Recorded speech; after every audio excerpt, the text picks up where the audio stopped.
Okay, today is Monday, which means tomorrow is Tuesday. But tomorrow is not just any kind of Tuesday. Tomorrow is this kind of Tuesday.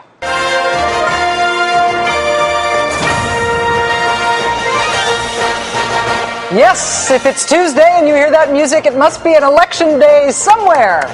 It is rare to get to hear this wonderful music in an odd-numbered year, but we already did once last month at the primary in Illinois for Congressman Jesse Jackson Jr.'s vacated House seat. And now, here we go again.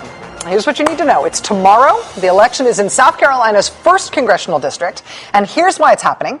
Back in 2010, Senator Jim DeMint of South Carolina won re-election to his Senate seat. He rather handily beat out the guy on the right side of your screen, one of the stranger candidates of the 2010 cycle, a man named Alvin Green. In beating Alvin Green, Senator Jim DeMint earned another 6-year shot at playing conservative kingmaker in the Senate.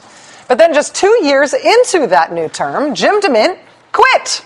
He suddenly gave up his Senate seat, resigned to become president of the Heritage Foundation instead, which used to be a think tank, but now just employs guys like Jim DeMint. In any case, that vacant Senate seat gave South Carolina Republican Governor Nikki Haley a free shot at filling that vacant Senate seat with whoever she wanted. The guy she picked was this man on the left side of your screen here, Congressman Tim Scott. He had only first been elected to the House in 2010. He only had one term under his belt when he got the nod to move up to the Senate. But thanks to that appointment, he became the first African-American senator that South Carolina has ever had.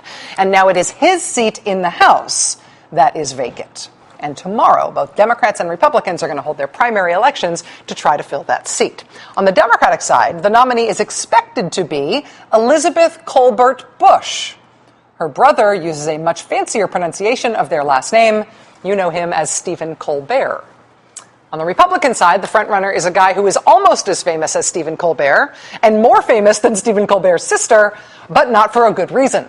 It's former Governor Mark Sanford. He does have a big national profile, but it is because of his fake hiking trip on the Appalachian Trail, which has now become a famous national euphemism for what he was actually doing at that time, which was stooping his Argentinian mistress.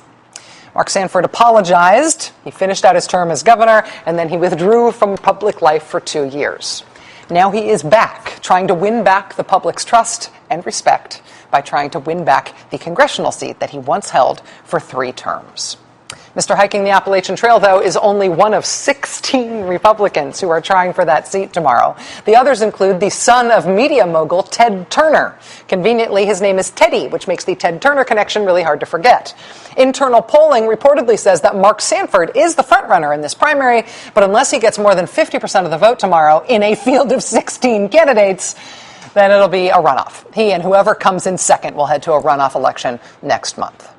In any case, the polls open tomorrow morning at 7 a.m. in South Carolina. This will be the first federal election in South Carolina since the state passed a law requiring photo ID. Justice Department personnel will be monitoring polling places tomorrow to ensure they're in compliance with the Voting Rights Act. And of course, we will be watching too. Friends, Romans, countrymen, lend me your ears. We do not give up. Expect surprises. Subscribe.